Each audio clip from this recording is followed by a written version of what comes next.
It's the Stonerwood post-show of what was a brilliant day one of action down here at the Bonsoy Gold Coast Pro presented by GWM. Snapper Rocks was the star of the show today. It was absolutely cooking. I love when we get a good forecast and the surfers really show up, maximise the conditions. We've been off for about 2 minutes and there's already 50 people in the lineup. That is how good the surf was today. My name is Jessie Starling. I am joined in the booth by two of my favourites, Born Deadly and Flick Parmentier. Day number one, it lived up to the hype, guys. It was so fun. It was like the ultimate sort of feedback I was getting from the surfers was like, this is what I dreamed of when I was a kid. Like 8-year-old me is still excited to be out there. And I mean, it was a day of just, you know, opportunity. Everyone really got a chance. There was sort of slight shifting in conditions where some surfers had to sort of like deal with a little tiny warp or wedge or maybe the bottom of the tide. But all in all, it was so fun to watch and every surfer kind of came in stoked. I mean, not the ones who lost. They're not stoked, but they still got to surf snapper, you know, for 40 odd minutes fulfill those childhood dreams. I beg to differ. Dimity Stoyle still had a very big smile on her face, even though she lost out there. That was a fun heat to call, Flick. Oh, it was super fun. I think it was a barrel fest for Dim. I mean, she was just hunting the tube. But yeah, we saw heaps of opportunity today. I think it was a really good sign of things to come. Obviously, today we saw a lot of great waves. We saw some excellent scores go down. But just, you know, from the murmurs on the street and the word going around that things are only going to, you know, improve over the next couple of days. And if I'm just rubbing my hands together, looking forward to it, because obviously a little bit wave starved in the last couple of events and maybe, you know, the excuse of not enough opportunity, but there's no excuses here. This is, you know, this is the Superbank and it's providing. I love, you know, obviously it was a bit of a rough start to the year for swells. We had that one really great day at Margie's where it was absolutely cooking, but we've rocked up to Snapper and rumour is it's going to be pumping all the way through. We've come to day number one. It's absolutely cooking. And we had a couple upsets today though, Vahine. I mean, Tia Zebrowski, that was a really big hit to my fantasy league with her going out today. Oh, it's just the same old story. The fantasies are just getting demolished at every turn, but there was also some not so surprising results. You know, I think is Tia beating Carissa Moore out here an upset? It's a hard one for me to really answer because Carissa's got so many runs on the board. That you know, factoid they threw out about Carissa winning her first event here ever the day before Tia was actually even born is crazy to me, and she had so much respect for Tia, the way she surfs, and both women incredibly emotional at the end of that one. Should we start recapping some heats? There was a couple of really good ones today, including that very last one that we just watched, Jordy Smith taking on Kauli Vaast. Kauli, his backhand is unreal out here, Flick. Oh, he looked incredible, right? And I think we had a bit of rain and a bit of weather to deal with in this heat, but Kauli got underway pretty quickly and locked this wave in. I think it ended up being in the 7 range, just for this beautiful precision surfing on the backhand right before the rain squall came in, right? And I think that can be pretty crucial. I mean, look at the difference here. You can see the rain, you know, but he still managed to find the absolute gems out there, and he didn't have this is not an easy draw. He came up against Jordy Smith. You know, we saw the numbers, you know, the excellent waves that he's had here at Snapper over the years. So this is a hard heat draw, but Kauli just looks connected on the backhand and he just looks so powerful. Jordy did fight back though in, you know, sort of the dying stages of this heat, kind of the last few minutes left. Absolutely rolled the dice on this one, and you could see he turned things up a notch and really kind of brought the fire to this wave. It just really didn't probably provide him with the finish that he needed to sort of keep that momentum going the whole way. But yeah, tough draw for Kauli, and he advances through. He absolutely belted that wave to complete smithereens. I just love what Kauli Vaast is bringing to the championship tour. It was such a long time to get him here, but getting a really big win over Jordy Smith. I cannot believe the Big Brew is out of the draw. You can see the scores there, a 7.83 and a 7.33 to Kauli Vaast. Smith with a 7 and a 6.4, so still putting up a great fight, but Kauli, he's looking so good, and he's down there on the glass with Kaipo. That's right, Jess. He is looking good. He's looking good right here with the shades, brand new Red Bull hat, everything, the whole kit. But he's got some trustworthy equipment. We're going to get to that a little bit later. First of all, Kauli, you come up to me, you said, finally. You put together a great heat out there. How's it feel? Yeah, it feels good to have some perfect waves, just Jordy and me in the heat.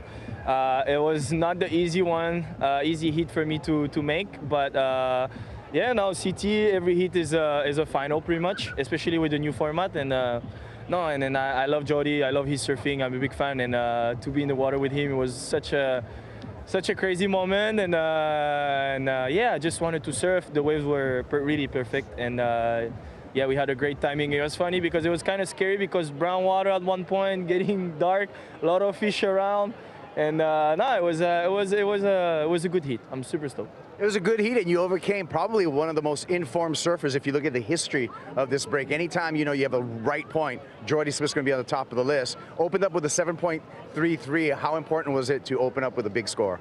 Yeah, it was. It's always nice to start with a good score. 7.33 was my first one. I was really happy about it. I waited, and yeah, because I got the first exchange, so he had to wait a good one too. He went on the 6 point, I think, and then I just back up with my 7.8 or something. And yeah, after it was pretty flat, and then I knew he needed a big score, so I was pretty much making sure and then visualized like when the wave he got. I was trying to see if it was the score or not, or he could. I knew he was going to get closer to the score he need, but it wasn't like a excellent score. So I was just trying to keep the priority and just to control at the end until the end. You smashed it. You got some Old Faithful equipment here, though. The board looks really good. Yes, this one is a special one. It's the one I won with in Erostarbe, my first Challenger Series win, and it's a magic one. I just keep it on the fridge because I know it works, and I have some good backup exactly the same. So I'm all set. Thank you, JS, because he always does the best board and always took care of the athletes. And I know he's taking a lot of time, a lot of work for the boys, and yeah, he's the best. Great surfing, Kauli. Manuya. Yeah, Manuya, Maruru. Thanks, guys. Thank you, Kaipo. Thank you, Kauli. A couple of magic boards going around. One that stands out in particular, the cash cow flick, that is just been Steph's magic board at places like Snapper as well. Oh, totally. I mean, she's got that beautiful relationship with DH, and, you know, those boards obviously have gone so well at Snapper over the years. You think Mick Fanning, you know, those beautiful lines of Ethan Ewing as well. And yeah, that board's gone on to make some serious coin for Steph Gilmore. And has Kauli Vaast ever looked more ready to take on the CT? I think really impressive in that last heat is it's really hard to look big on the wave face when you're surfing against Jordy Smith. So Jordy will take off on a wave and he'll make whoever he's up against look tiny. And Kauli looks really huge. Like, he matched him for power. The spray cone off the rail was huge. And yeah, I'd like to see what else is in Kauli's fridge. Like, open it up, there's some milk, there's some cheese, there's some bread, and there's your classic JS as well. We had a couple Stone Woods in Plenty there as of well, protein. I would say. Plenty of protein. Yeah, my goodness. You know, I just think today was filled with so many storylines where we saw a lot of old dogs versus the new dogs. And one of those heats that we really fell in love with was Steph v. Erin. And Stephanie Gilmore finally getting a win over Erin Brooks here, Flick. Yeah, this was cool. I mean, this is the storyline we've been talking about since the start of the season. It's the generational battle, you know. We saw Erin Brooks taking on Steph Gilmore, and, you know, Erin locked in a great score. She had a 7.33. She backed it up with the 5.6, but really, Steph, look, in a post-heat interview, she just spoke, you know, she was just saying, Jake just told me to catch heaps of waves, you know, you just need to start surfing again.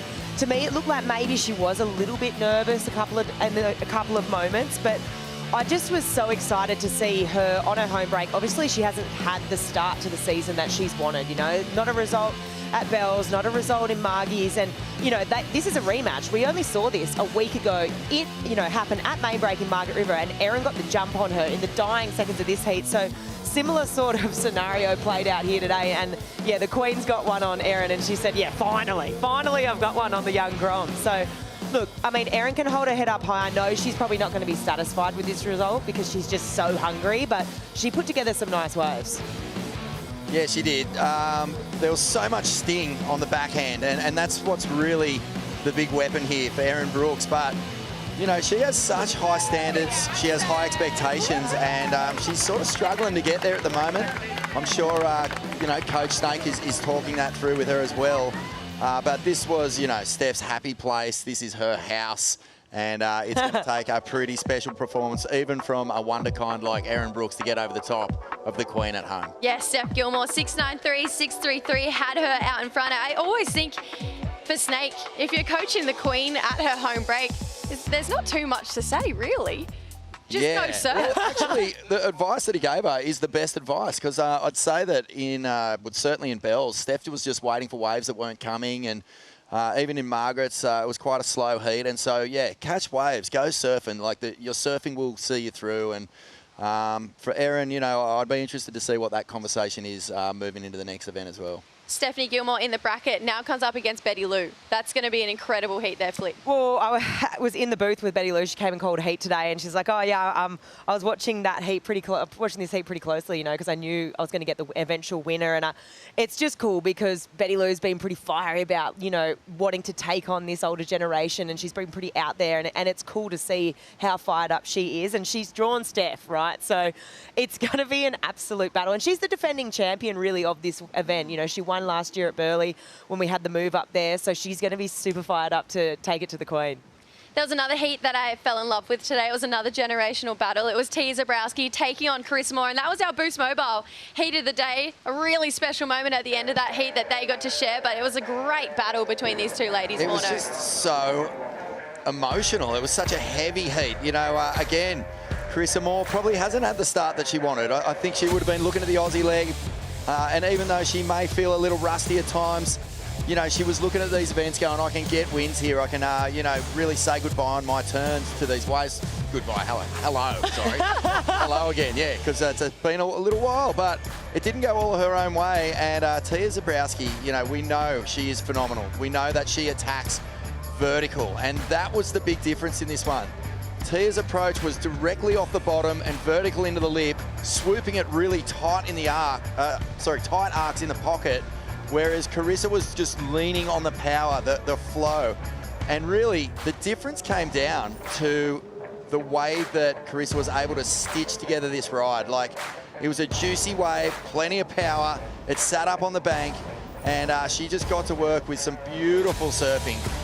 So a nice shiv there, cracks it off the top, and finds a cute little barrel. But from start to finish, that was one of the strongest rides we saw. But this was an incredible moment. She honestly thought she'd come in and maybe had said goodbye to the Gold Coast Pro. I mean, it's emotional on both ends. You know, Tia thought that she potentially had the win, and then for Carissa, I mean, this moment was super special. You know, Carissa's... I'm not watching you surf. You are going to win many world titles, and you're going to win many heats, and I'll be cheering for you, okay? Thank you. I'm so proud of you. I mean, how can you not get emotional about that, you know? And I think Carissa in her post-heat interview as well mentioned, you know, it's been a really tough couple of days. I mean, you could hear it in her voice. She was like, I've been run down. It's been really hard.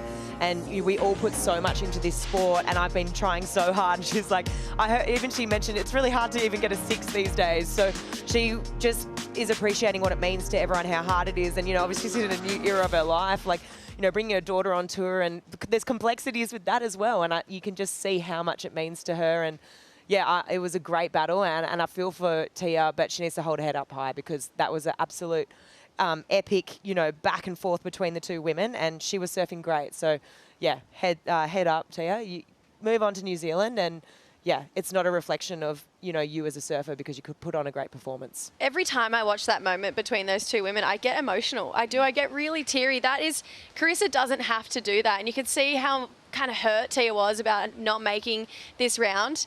But to have, you know, your idol just stop and give you that moment, it really speaks volumes to the person that Carissa Moore is. Totally, yeah. I mean, she's a champion for not just, you know, in results, but as a human being as well. And it was really wild just to watch how much it did affect both women. Like, yeah, Carissa in particular, though, like when she hit the beach, she didn't know whether she'd done enough, whether the score was coming in. I don't think she felt like it was completely gone, but it was just pure, overwhelmed emotion. And that says everything you need to know about, you know, the commitment that these women are chucking into this event and the rest of the year, because all through that off-season, there was a lot of highlights of Carissa in the gym and really putting in the effort to come back. And she wants to make a statement. She's not just here to sort of like have fun around the world with her family. She wants to win. Today was an emotional roller coaster because I went from almost crying on the beach between those two ladies to screaming out in the water. We have a Mophie power move contender, and it goes to Vahine Fierro, who went absolutely ballistic at Snapper Rocks today, Flick. Oh, she did. I was calling this heat, and for me, she's competed out here a couple of times on the Challenger Series, and she's locked in big numbers those times. So for me, it's something I'd seen before, but I was just really interested to see what the weight of the jersey on the CT level and how she was going to carry that. But it was absolute precision surfing on the backhand. She absolutely attacked, that last section with total commitment. And I feel like she's still got a little bit more left in the tank too, I feel like she's got a bit more to give, so that's going to be interesting seeing her next round matchup and if she can continue that momentum. It also made a real statement for the goofy footers out there. I mean, obviously we got Caroline Marks, she's coming up in that round 2, and just to put that stamp of authority there for Vahine, she's really sending a message to the rest of the field. Totally. Her timing was everything in that heat. She said herself, she's been out here before and sort of pushed it a little hard, but man, when you click and you are just flowing out of turns with speed and you're actually hitting it with power, that is the best feeling you can ever have. And once that locks in, that wave just becomes a canvas for complete demo jobs. As we saw with a lot of the goofies today, it really sat up beautifully on the bank and just allowed the goofs to really lean into some power surfing. Today was absolutely pumping. We've seen that in so many clips that we've watched today. I am so excited about the talk on the town of what the rest of the forecast has to look. Let's look to Surfline here and see what the next couple of days have to hold here, Flick. Oh, look, I mean, obviously you can see this massive high over the top of New Zealand, and we've got plenty of swell. You got coupled with that low as well. But look, one thing we come to the Gold Coast, we can absolutely look at this forecast and start rubbing our hands together. We're obviously wave starved a little bit with opportunity in the last couple of events, but I mean, everyone started looking at that Surfline forecast pretty early and was like, okay, here we go. And knowing that, all the sand had been pumping prior, and filling in those holes. I mean, you just have to look for the next 4 days here. Saturday, Sunday, Monday. When you see that bluey purple colour, that's when you know it's absolutely on. It's going to be on the cook. We've got no shortage of opportunity, and I dare say we're going to be on for those next few days in a row. So buckle up, because there is going to be plenty of action. We're in it together. It's going to be a huge couple of days. Obviously, that big seeded round coming up next. Something that these guys all had to fight for, and there were so many incredible moments that we had throughout the day today. It's going to be pretty tricky to narrow it down to just 5, but we've had to do it. We're going to get into the BioGlen Daily Dose, which I don't know how we get to pick these 5 moments, but starting off, it was Marco Mignot who just got this incredible moment in this heat against Baron Mamiya. Yeah, he was up against it. He really had work to do. He was taken off on a lot of little insiders, and then he just unloaded when the opportunity finally came. It was one of the best shaped waves we saw all day long. It just kept giving and giving, and he comes out and he throws the big claim. And that one really did slip through Baron's fingers because he controlled that heat beautifully. Oh, totally. I mean, look, it was a clinic of excellence. And then number 4, we had Nadia continuing that backhand prowess. Just precision, right? That's the word that comes from the goofy footers today. We saw Vahine do it, and then, yeah, just an absolute clinic from Nadia, just absolutely punishing this wave. Basically a demolition. So she's going to feel good, take a lot of confidence from this number, and moving through to that next round. Matched up against another fellow goof, Alyssa. So that was a battle of the goofs there, and Nadia coming out on top. Coming in at number 3 here, we just got to watch it, but we need to watch it again. Vahine Fierro going excellent out here at Snapper today, Borno. Beautiful surfing, so speedy, everything in the perfect place. And when you're surfing like that, it is almost impossible not to feel incredible. The hands just go up. I mean, you've got no choice. You're claiming waves without even knowing it. And, this is a woman who has put in excellent performances here in the past, and this event looks really prime for her to go deep. Her backhand is just so good. To get a big 867, back it up with that 783, airdrop out of this, and still tuck in for a great looking barrel. She can get tubed frontside and backside. Yeah, she said that she had a goal, she wanted to do it, and then she was like, I wanted to do it for my dad. So cool little moment for her to get tubed on the backhand. Obviously, we know she can do it on the forehand. Cal Robbo, this was clutch. I mean, he had his back up against the ropes. Then Oz lost his leash. This was the most high pressure end to a heat that we've seen all day here, Flick. Well, Yeah, this was hard. I mean, really, it was the first heat of the day, right? So there was like that guinea pig element to it. No one really knew. No, just judges are setting the scale. But Callum's so clutch on this last wave. He really put it all on line. They can't get more critical than that for such a progressive manoeuvre. He really knew kind of that he had to throw everything at it. And yeah, turn the heat with that last wave. Carissa Moore had a similar story. She needed a wave at the dying stage and got it done here, Vorno. Beautifully surfed, and the Queen just put the rail to work. You know, she was up against some really punchy surfing from Zebrowski, but when the opportunity was there, she went flying down the line.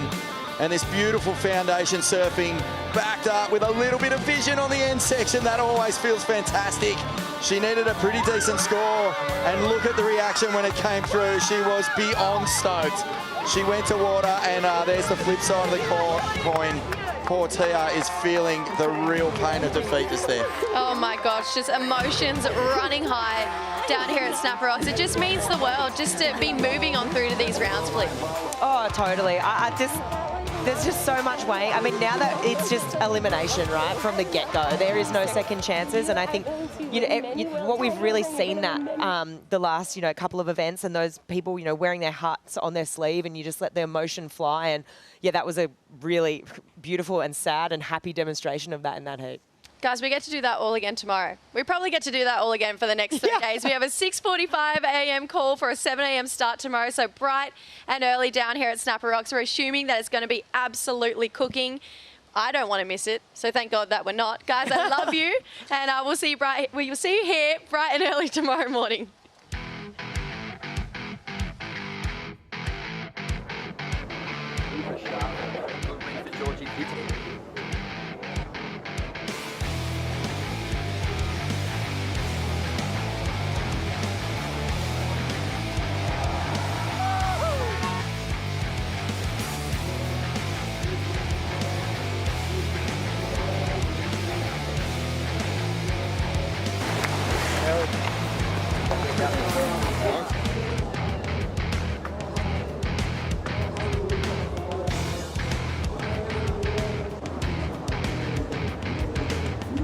Even my way is running good. That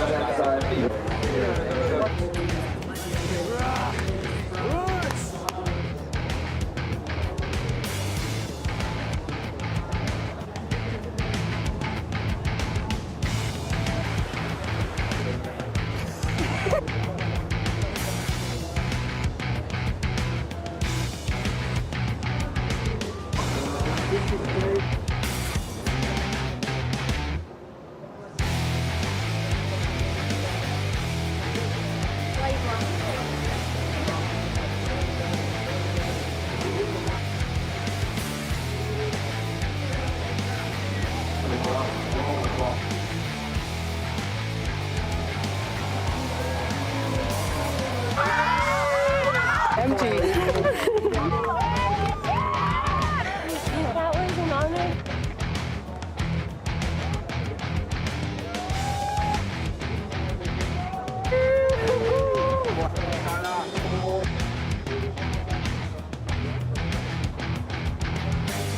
Oh my God, thank you.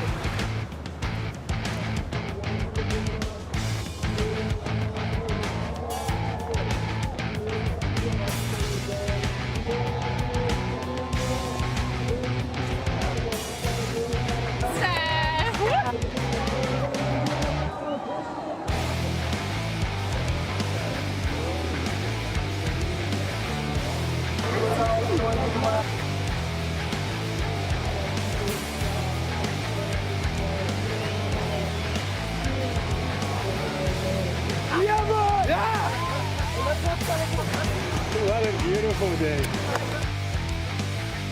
This copyrighted event broadcast is produced by the World Surf League for broadcast around the world and may not be retransmitted, reproduced, rebroadcast, or otherwise distributed or used in any form without the written consent of the World Surf League.